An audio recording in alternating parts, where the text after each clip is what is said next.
Liverpool, with its history of success on the world music stage, is naturally keen to support the musical talent and ambitions of its young people. We've come to see how one educational institution here is using mentoring to achieve this.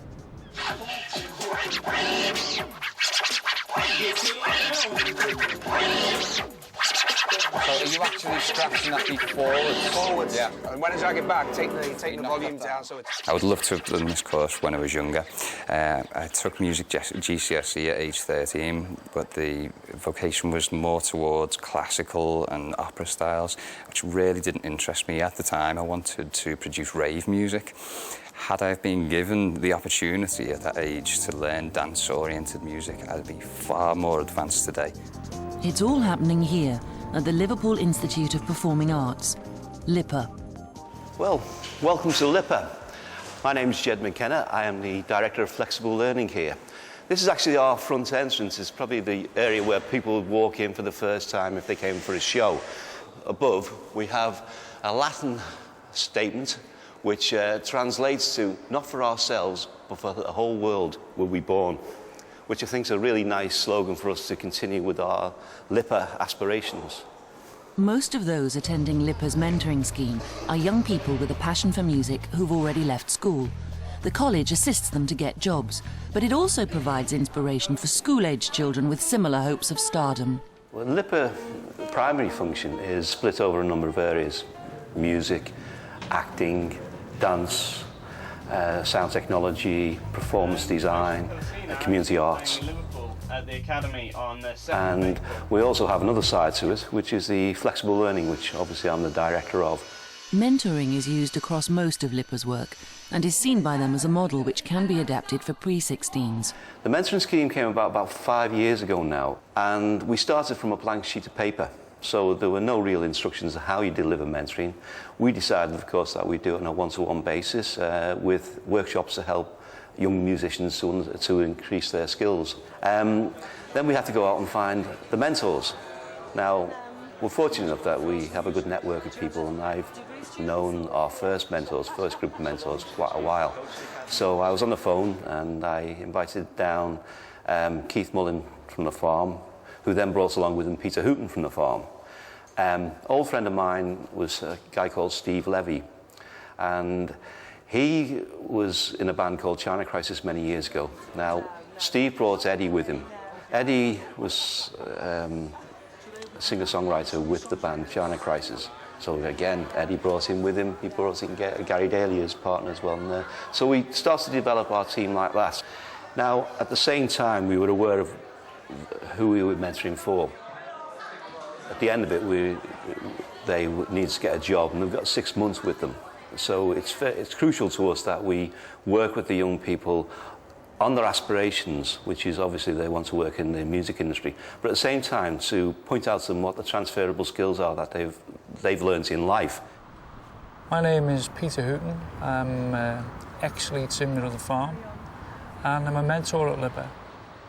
So have you set any targets for where you'd like to be in the next 6 months to a year? Is there any, in your own mind, have you got? Well, yeah, if everything goes to plan in the next 6 months in the year or so, and hopefully we'd like to be shooting over to the States and recording. It's one thing that we always found in the 80s and 90s when we were in bands, that we were always looking for advice, but there was nothing like this at the time. But it would have been fantastic for us. I think we would have got a lot of knowledge from that, and. The reason I got involved in this course is because I remember in those days thinking, where can I turn to for some advice? Because obviously if you go to a lawyer, it's going to cost you lots of money in the music industry. You need some advice at grassroots level on, who do you trust? Is it, shall I trust this manager? What about this record company? What about the A&R department? Well, there's so much competition for bands just in Liverpool. You just think of the bands in Liverpool who've made it over the last few years, say the Coral and the Zootons. And I've seen the Zootons. That's 2 bands out of maybe 100 that have been there or thereabouts, Exactly. But I'd say in terms of promotion, Danny, there's not many promoters in the city, No. So what we do is go into the ins and outs of the music industry, about what to look for, all the basic stuff like who collects your record royalties, how you get paid from royalties, if you're getting your songs played on radio or in film or on TV, you know, who earns the money, you know. I mean, is that available to buy, or is that just promotional? That was made just for promotional use, but we've done a launch gig and that you can purchase it on the website. In the industry, there are different levels of achievement. So we have a number of mentors who are not as famous, should we say, as the likes of Peter Hoot and Eddie London. But those ones who are not as famous bring an equally valuable attribution to our team, because they'll help young people to understand that you can actually have a career in music and the industry without being the famous face in front of you. Simon Whitby has been helping me with my DJing skills, such as beat matching, basic scratching techniques and other tips, hints and tricks, which will help further my technique. Right, okay, if you'd like to move the faders to adjust the levels on the volume, please. We were shown the basics initially, how to build synths, lead lines. It's gone on to things like working with compression, EQing, also maximising to get the best out of your tracks. We've looked at other things, back to the DJing side again, we've looked at recording mixes and how you should master them correctly. In principle, mentoring is a tool that can be employed for any subject and at any age. The National Mentoring Network advises schools wanting to set up their own schemes. There are a lot of projects that are based around the high school sector, the secondary school sector, and these involve mentors that are probably coming in from business or from other areas of the community to help pupils, particularly at year 11 or in the sixth form, who are thinking about going into employment, looking at potential career options, or even going on to university. Shall I compare you to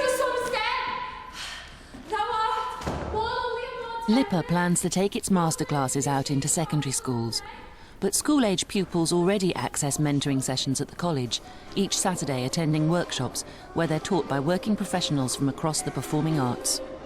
LIPA 419 is a school for age 4-year-olds to 19-year-olds, and it's a performing arts school, and we do a dance, drama and singing on a Saturday, and we have 360 pupils that come on a Saturday to train.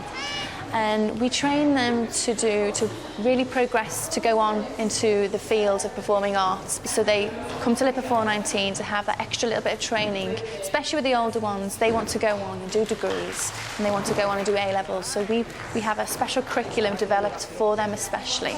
I want to do something to do with performing arts, but I don't know what. So you're still at school? So you're still sort of... My dancing's improved through coming here, and I think that the drama's probably given me more confidence, but the singing, that's my passion really, so I'm not frightened to do that. So what we hope to do as well, by the time you leave LIPA 419, we have prepared you with a repertoire of songs which you'll be working on next year.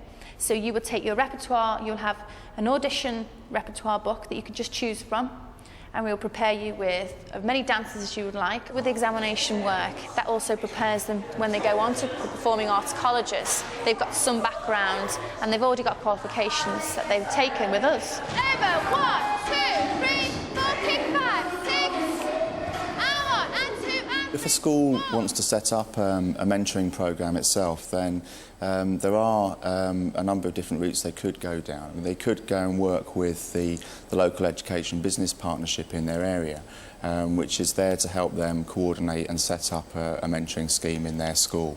The coordination that they will provide will actually help them to engage mentors from the community, from businesses within the local area, and get them involved in that school. So it's forging links between the businesses and the schools, and they will provide that coordination role. Schools can also set schemes up independently and seek funding or support from their local authority to help get those schemes established.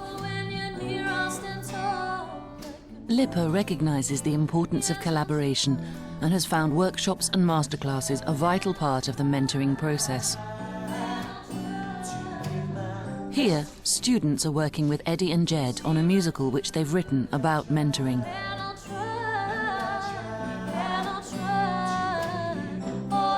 when anybody asks me, oh, how can you write a musical about coaching and mentoring, my only response is, well, you're going to have to come and see it, aren't you? So it can be done, and we've done it. And what we did there as well is we had a mix of young people who'd been on the programmes who would act out parts and would also, you know, help us to improve the songs. We'd introduce the songs, the script, and we'd all work together in a nice little group, a friendly group as well, and we'd learn from each other at the same time. Failure, failure, nothing but a failure. Now, both Maria and Steve are at the point where they're in need of help. The musical's director is Paul Codman, who explains how his drama background also comes in handy for teaching other skills as well. My role in particular, because my background is in acting, so I do lots of communication skills, interview technique and stuff like that, using professional actors and role play. And on the musical side, there's the musical side and the DJ side. So the acting side is not as actors, it's to use performance and communication skills in the workplace. She brings tears to my eyes. She has me on my knees, crying, begging, please. Sometimes I laugh, thinking of the past and all we used to have. I feel empty and so sad. I should run away. I should run away. Yeah, now I run away. The people who have access to us probably wouldn't have took the academic route. You know, 99% of the people that probably come through this college want to be pop stars, and ours is like, our job is to try and find and other avenues. They might not be great, they might be great people with hidden talents that they never knew, you know. And in a way, it's kind of letting them down of the dreams as well as building them up, and as well as supporting them. We have to turn around and say, have you ever thought about being a manager or a promoter? You know, you're actually really good at that. And maybe not your talent lies in songwriting, but producing other people. So it's finding out what talents they've got, and then basically, you know, harnessing in on them. Since I was a kid, I only ever did songs for China Crisis. I only ever did them for myself or whatever. Since I come here, it's completely different. I've wrote songs for other people, which I'd never have done in the past. I would never have dreamed of doing it. And they sound great. And there's no ego or nothing like that, because the people have not achieved the fame or the heights or anything, you know, want to do my song. They're very willing to play your song and to sing your song, you know, so it's very rewarding. One day I was sitting having a coffee and I was talking to one of the apprentices, just a general conversation with him, and I said, well, how are you getting on with the project? And he said, straight out, it's changed my life forever. And when he said that, I mean, apart from the fact that it almost brings tears to your eyes, you suddenly wake up and say, well, yeah, you know, at the end of the day, that's what we're here to do. But you don't always sense that's what you've achieved until, you know, there's somebody on a rainy, wet day, on probably a Monday here, you know, in Liverpool, saying to me, yeah, this programme that you've written and thought up has changed my life forever.